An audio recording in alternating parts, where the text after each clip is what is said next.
Bismillahirrahmanirrahim. Uhayyikum jami'an bittahiyatil Islam. Tahiyatan mubarakatan wa tahiyatan min indillahi tahiyatan ahlul jannah. Assalamualaikum warahmatullahi wabarakatuh.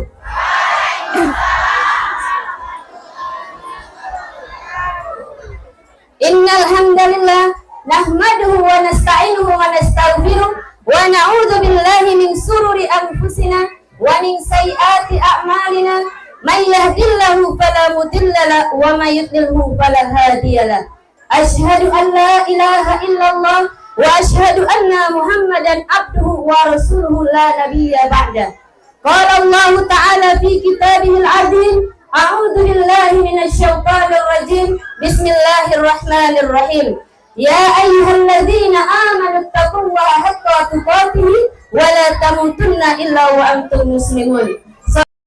Bapak pimpinan, Bapak manajer beserta seluruh stafnya, yang saya hormati seluruh karyawan-karyawati yang hadir pada saat ini, yang saya hormati seluruh asatidz wal asatidah dari pondok 1 sampai pondok 3, yang saya hormati seluruh bapak-bapak, ibu-ibu hadirin sekalian, serta adik-adik yang masya Allah saya cintai. Pertama-tama marilah kita panjatkan puja dan puji syukur kita kehadirat Allah Subhanahu wa Ta'ala, yang mana pada siang hari ini kita semua diberikan nikmat kesehatan serta nikmat iman dan Islam, sehingga kita bisa berkumpul di musola Al-Hijrah dalam rangka talabul ilmi. Salawat beriring salam, semoga Allah senantiasa melimpahkan kepada suri tauladan kita Nabi besar Muhammad sallallahu alaihi wasallam, dan semoga kita semua termasuk golongan umat yang mendapat syafaat di yaumil qiyamah nanti. Amin. Terima kasih kepada pembawa acara yang telah memberikan kesempatan kepada saya untuk tampil pada hari ini. Saya dapat undangan dari Ustaz Saiful itu 2 minggu yang lalu. Kalau mungkin acaranya malam, saya batalkan. Kenapa? Karena saya perempuan gitu. Kemudian kalau perempuan ini kan langkahnya pendek Bapak Ibu ya. Dan kalau dia berstatus sebagai istri harus izin suaminya dulu. Sehebat apapun seorang istri, setinggi apapun derajatnya, setinggi apapun pendidikannya, tetap suami adalah yang nomor 1.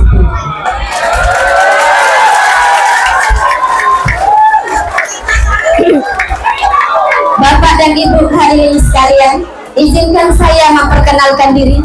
Kalau kata wong pelet Lembang, tak kenal makanya tak sayang makanya tak cinta.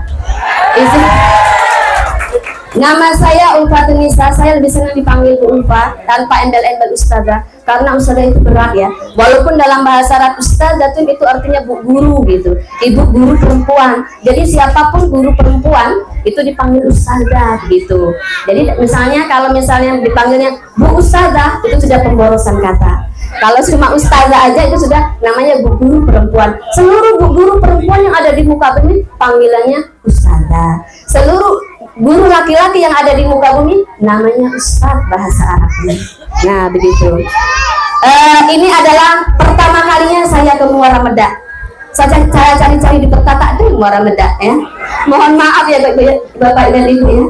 Ini pertama kalinya saya ke Muara Medak. Saya pikir itu tempatnya dekat.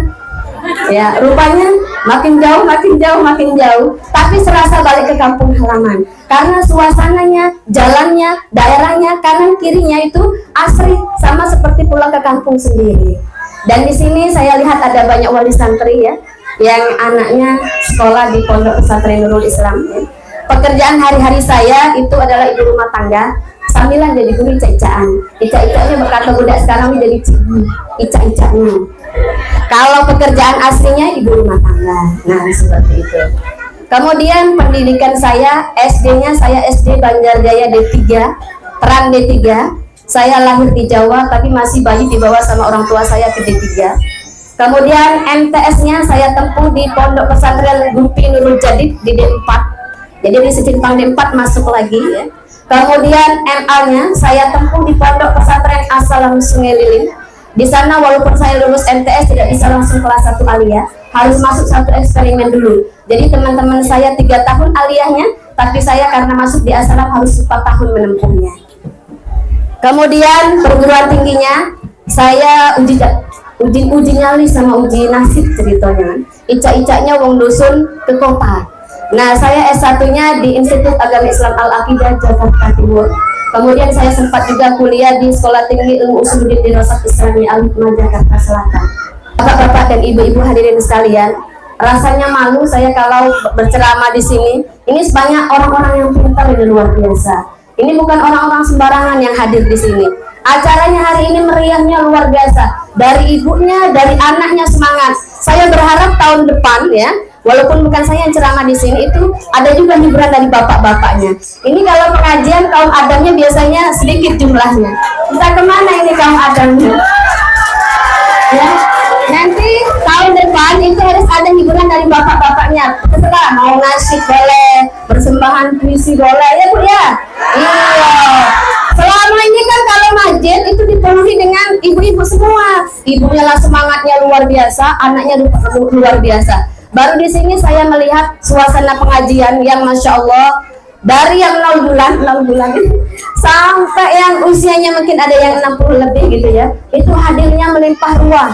Seperti orang mau pembagian kuis hadiah. Masya Allah, walaupun cuacanya ini sendu, hujan itu berkah Bu ya. Tadi saya datang ke sini jam 11 itu disambut dengan hujan, masya Allah berkah hujannya. Kemudian ketika mau ceramah juga hujan juga. Ini keberkahan tersendiri buat warga Muara Medak. Bapak-bapak, kalau ibu-ibunya misalnya izin mau latihan qasidah, diizinkan Pak ya. Ini ada istrinya di sini. Ibu-ibu ada yang suaminya hadir di depan. Besok-besok kalau ibu-ibu nak pengajian ada dulu lakinya. Jangan nak masuk surga dewean. Iya. Kalau masuk surga dewean kan tak lemak ya. Nah iya, ajak pula besok bapak-bapaknya. Nah ini mungkin saran untuk bapak pimpinan ke depan, musolahnya diperlebar lagi biar menampung jamaah yang lebih banyak lagi gitu ya. Keramik-keramiknya mungkin diperluas lagi. Kemudian swadaya dari masyarakat, ibu-ibu kalau misalnya ada acara biduan yang nyanyi itu pada nyawer kan. Nah daripada nyawer dunia enak nyawer akhirat ibu ya. Jadi nanti di akhir ceramah saya sesuai dengan titipan panitia nanti ada tiket-tiket surga yang akan berjalan, silahkan diisi seikhlasnya. Nah seperti itu. Baik Bapak dan Ibu hadirin sekalian, ya kalau memperingati Maulid Nabi, Maulid itu berasal dari kata walada. Walada itu artinya melahirkan. Sementara ibu yang melahirkan namanya walidah ya. Kemudian bayi yang dilahirkan itu maulud. Kalau maulid itu artinya hari kelahiran, sudah diadopsi ke dalam bahasa Indonesia. Jadi momentum hari peringatan Maulid Nabi ini kita jadikan yang pertama adalah sebagai bahan evaluasi diri. Sudah belum kita mengikuti jejak Nabi? Sudah belum kita mengikuti sunnah-sunnah Rasul? Jangan ingatnya sunnah malam Jumat kan? Ini bahaya nih. Yang terjadi di masyarakat sekarang sunnah malam Jumat cuma sikap, padahal sunnah malam Jumat itu banyak diantaranya. Perbanyak kita baca salawat, membaca surat Al-Kahfi, membaca surat Yasin, berzikir, istighfar dan lain sebagainya, termasuk berinfak adalah sunnah-sunnah di malam Jumat dan di hari Jumat. Sunnah-sunnah selain itu apa? Masih banyak lagi. Ada puasa Senin Kamis, kemudian ada bersedekah, ada berinfak, ada birrul walidain, ada berbakti kepada suami, berbakti kepada orang tua dan lain sebagainya, termasuk sunnah-sunnah yang dianjurkan oleh Nabi Muhammad Sallallahu Alaihi Wasallam. Nabi Muhammad Sallallahu Alaihi Wasallam diutus ke dunia ini membawa misi yang luar biasa. Dalilnya wa ma arsalnaka illa rahmatan lil alamin. Dan aku wahai Muhammad tidak mengutusmu ke dunia kecuali engkau menjadi rahmat bagi semesta alam. Artinya kelahiran Nabi Muhammad Sallallahu Alaihi Wasallam ke muka bumi ini membawa misi yang luar biasa, yaitu minal dzulumati ilan nur, minaz zamanil jahiliyah ila zamanil zakiyah, membawa manusia dari alam kegelapan menuju alam yang terang benderang, membawa manusia dari alam kebodohan menuju alam yang pintar. Apa itu alam yang pintar atau alam yang terang benderang? Yaitu agama Islam. Dan mukjizat Nabi yang paling besar adalah Al-Quran. Al-Quran di seluruh dunia sama keotentikannya. Diawali dengan Al-Fatihah dan diakhiri dengan surat An-Nas. Ibu-ibu kalau galau bacanya apa? Ibu-ibu kalau galau pasang status, gosip dengan tetangga, scroll HP. Masih banyak ya, ibu-ibu ya, kalau lagi galau, coba baca Al-Quran.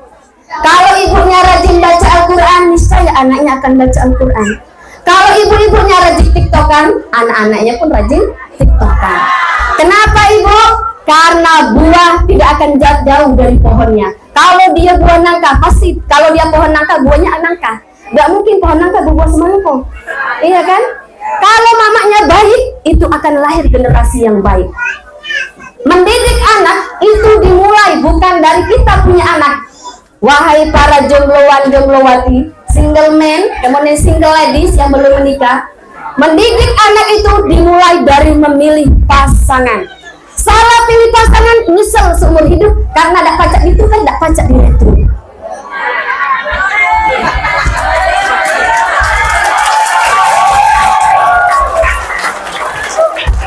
Ibu-ibu, kewajiban memilihkan jodoh untuk anaknya. Jadi anak itu kalau punya anak perempuan udah gadis ya, itu jangan suruh nyari jodoh dewek, Bu. Kewajiban bapaknya, kewajiban seorang ayah mencarikan jodoh untuk anak perempuannya yang sudah menginjak usia pernikahan. Yang tahu dunia laki-laki hanya laki-laki dan kaum adik. Yang tahu dunia perempuan hanya perempuan. Artinya apa? Laki-laki itu baik atau tidak, bapak-bapak yang tahu karena dunia mereka. Sekilas nengok dari rainya dia ketengokan, rai bandit ini. Ya. Mohon maaf ini. Kadang-kadang terjengok dari rainya ketengokan. Nah yang tahu dunia perempuan juga perempuan. Jadi kalau laki-laki, khusus anak laki-laki, kalau pengen menikah itu izin dulu sama ibunya. Perlihatkan calonnya, bisa melalui foto, tidak mesti nak diajak ke rumahnya, tidak? Bisa melalui foto. Dilihat dari fotonya, itu terlihat ini perempuan baik-baik atau tidak. Nah dalam memilih pasangan itu perlu istikharah. Istikharah itu dalam salat istikharah, salat memilih. Jadi salat istikharah itu tidak hanya digunakan untuk memilih pasangan, tapi bisa juga digunakan misalnya ada dua pekerjaan yang ibu bingung, yang mana yang mau dipilih. Kemudian ada ada dua tempat sekolah yang ibu bingung, yang mana yang mau dipilih dan lain sebagainya. Itu istikharah. Bapak-bapak dan ibu-ibu hadirin sekalian, kita masuk ke Maulid ya, ke acara inti Maulidnya. Itu ada beberapa peristiwa yang mengiringi kelahiran Nabi. Di antaranya yang pertama, Nabi dilahirkan itu pada tanggal 12 Rabiul Awal tahun 570, ada yang mengatakan 571 Masehi. Disebut dengan tahun gajah. Gajah itu dalam bahasa Arab fil, sampai Allah abadikan dalam surat Al-Fil. Jadi kalau filun itu gajah, tapi kalau fil cabe. Nah, hati-hati. Salah sebut, nak pacak-pacak nambah ke dewek, salah lagi terjemahannya. Nah, jadi pada saat menjelang Nabi dilahirkan, itu pasukan Abroha, mereka semuanya naik gajah, akan menghancurkan Ka'bah dan akan memindahkan Ka'bah ke wilayah mereka. Kuasa Allah hancurkan melalui burung-burung ababil yang di dalam paruhnya itu mengangkut kerikil-kerikil yang dari neraka. Sehingga apa? Sehingga mereka selayaknya seperti daun yang dimakan ular. Itu peristiwa yang pertama. Makanya kenapa kelahiran Nabi disebut dengan Amul Fil, tahun gajah. Peristiwa yang kedua, kalau perempuan pada umumnya melahirkan anak, ada yang kena kontraksi palsu. Lah sudah kena harapan palsu oleh bapaknya, kena pula kontraksi palsu. Nah,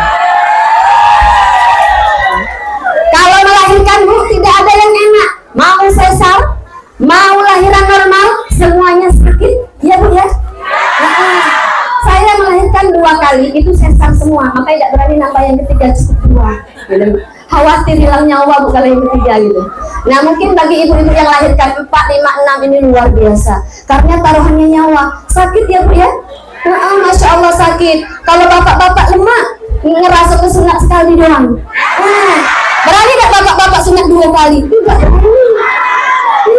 Kakek yang berani gak sunat 2 kali? Mohon maaf bapak-bapak ya. Karena sakitnya luar biasa. Kata anakku yang kemarin bersunat ya, nih sakitnya nih tidak ke ujung langit. Masya Allah. Jadi saya bilang, nak itu baru sunat sekali. Umi yang melahirkan 2 kali rasanya berlipat-lipat. Karena disuntik sana, disuntik sini ya. Ada yang dijahit sana, dijahit sini, Masya Allah luar biasa. Dan sembuhnya yang sesar itu lebih lama dibanding yang lahiran normal. Dua-duanya beresiko. Resikonya yang paling mengerikan adalah kehilangan nyawa. Jadi wajar kalau surga itu ada di bawah telapak kaki ibu. Artinya bukan di bawah telapaknya yang kaget balik ditengoki telapak emaknya ada tidak surganya, bukan cak itu ya. Artinya apa? Baktimu kepada ibumu, sayangmu kepada ibumu, hormatmu kepada ibumu, itu adalah surgamu.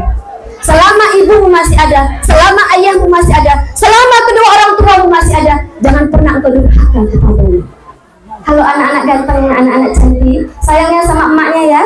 Iya, tanpa bapak, tanpa ibu kita tidak akan lahir ke dunia. Bagaimanapun kondisi bapak kita, apapun cerita kehidupan mereka di masa lalu, bagaimanapun kondisi ibu kita, jangan pernah ada rasa membenci kedua orang tua kita. Kenapa? Berkat pekerjaan tidak akan kita dapatkan ketika orang tua kita sakit dengan kata-kata kita, ya. Kemudian berkat kehidupan tidak akan kita dapatkan. Begitu juga berkat rumah tangga tidak akan kita dapatkan ketika ada yang melukai hati orang tuanya. Jadi mumpung masih orang tuanya masih hidup, ayo mari sama-sama kita birrul walidain. Ibu-ibu hadirin sekalian, jadi ibunda Rasulullah Siti Aminah ini ketika mau melahirkan Rasulullah tidak merasakan sakit apapun. Allah beri kemudahan dalam melahirkan dan Allah beri kemudahan tidak merasakan sakit saat melahirkan, seperti pada umumnya perempuan di dunia ini yang melahirkan dengan penuh rasa sakit. Ini tanda-tanda menjelang kelahiran Rasulullah. Berikutnya, tanda berikutnya adalah cahaya pada saat Rasulullah mau dilahirkan terang benderang. Ini artinya apa? Rasulullah dilahirkan ke dunia ini membawa cahaya yang terang benderang, yaitu cahaya risalah kebenaran, risalah Islam yang harus disebarkan ke seluruh penjuru dunia. Ini hebatnya Rasulullah, ibu ya. Walaupun kita tidak pernah melihatnya, tapi ada rasa cinta kita. Di antara wujud cinta kita banyak-banyak membaca sholawat. Sholawatnya terserah mau yang misalnya versi panjang, Allahumma sholli ala Sayyidina Muhammad wa ala ali Sayyidina Muhammad ila akhirih, boleh. Mau tidak pakai Sayyidina misalnya Allahumma sholli ala Muhammad wa ala ali Muhammad, boleh juga sallallahu ala Muhammad. Yang tidak boleh cak mana? Yang tidak pernah sholawat. Nah, yang tidak pernah sholawat ngaku-ngaku jadi umatnya Nabi Muhammad. Jadi nanti tiket khusus ciri khas umat Nabi Muhammad, barang siapa yang memperbanyak sholawat kepadaku, kata Nabi ya, aku akan menyebutnya di hadapan orang lain. Dalilnya adalah an amrin ini qala Rasulullah sallallahu alaihi wasallam, man dzakarani ghaibun dzakartuhu inda khairum minhu, yang artinya siapa yang menyebutkan namaku di hadapan orang lain, kata Nabi Muhammad sallallahu alaihi wasallam, maka aku akan menyebutkan namanya di hadapan orang yang lebih baik darinya. Jadi ibu-ibu jangan pelik-pelik kalau disebut nama Nabi Muhammad sallallahu alaihi wasallam, itu harus kita jawab juga dengan sallallahu alaihi wasallam. Nama Muhammad itu artinya terpuji. Jadi Rasulullah itu Masya Allah ya, dari kelahirannya sampai beliau wafatnya itu semuanya terpuji. Nabi akhir zaman, la nabi ya ba'da, tidak ada nabi setelahnya. Jadi apa pelajaran yang bisa kita ambil dari momentum Maulid Nabi pada kali ini? 29 September 2024, besok 30 September ya. Ini akhir bulan berarti ya. Yang pertama adalah yuk sama-sama mari kita teladani Nabi Muhammad Sallallahu Alaihi Wasallam dengan mengikuti perkataannya, perbuatannya, tingkah lakunya dalam kehidupan sehari-hari. Kita jadikan Nabi Muhammad sebagai suri tauladan kita, my idol kita, uswatun hasanah. Dalam surat Al-Ahzab 21, A'udzubillahi minasyaitonirrajim, Bismillahirrahmanirrahim, laqad kana lakum fi Rasulillahi uswatun hasanah. Bahwasanya telah ada pada diri Rasulullah adalah suri tauladan yang baik. Jadi ibu-ibu, bapak-bapak, adik-adik sekalian, kalau mau mencari suri tauladan yang baik, carilah dalam diri Rasulullah. Kenapa? Karena beliau adalah manusia paripurna, manusia yang maksum, manusia yang terhindar dan terjaga dari dosa. Jadi kalau mau mengidolakan jangan pemain bola, karena pemain bola ada yang muslim. Jangan pula nak yang artis-artis Korea ada disunat. Nah ya. Nah, idolakanlah. Yang pertama adalah letakkan idola yang pertama adalah Nabi Muhammad Sallallahu Alaihi Wasallam. Baru setelahnya boleh yang lain-lain. Tapi utamakan kalau mengidolakan seseorang itu yang seiman. Baik, berikutnya kalau untuk para istri-istri, ya, katanya Nabi Muhammad kan laki-laki. Bagaimana cara meneladani Rasulullah? Istri-istri Rasulullah ada Khadijah, ada Aisyah. Bagaimana Aisyah? Bagaimana Bunda Khadijah berumah tangga dengan Rasulullah? Itu kita jadikan sebagai suri tauladan kita dalam kehidupan. Kalau istri-istri Rasulullah pernah cemburu enggak? Karena namanya manusiawi, rasa cemburu itu ada. Kalau ibu-ibu pernah enggak cemburu dengan lakinya? Oh, sering ya. Selama masih ada rasa cemburu, berarti masih ada rasa cinta. Kalau tidak kata lagi cemburu, berarti tidak cinta. Perlu dipertanyakan. Berikutnya yang terakhir, tidak usah banyak-banyak ya. Kalau banyak-banyak kesian kami yang jauh nih. Kami ada yang ngantuk pula kesian, ada yang bawa bayinya, masya Allah luar biasa ya. Dan yang ketiga untuk anak-anakku yang soleh dan soleha yang pada hari ini hadir semua, masya Allah, dari usia 0 bulan sampai dengan yang kesekian tahunnya, masya Allah hadirnya luar biasa ya. Yuk kita jadikan Nabi Muhammad sebagai suri tauladan kita. Caranya bagaimana? Rajin sholat, rajin ngaji, rajin belajar, rajin bersedekah, tidak boleh melawan kepada kedua orang tua. Nah, paham semua insya Allah ya. Demikian ceramah singkat yang pada hari ini yang dapat saya sampaikan. Kurang lebihnya mohon maaf lahir dan batin. Aku qouli hadza astaghfirullah li wa lakum wallahul muwaffiq ila aqwamit thoriq. Wassalamualaikum warahmatullahi wabarakatuh.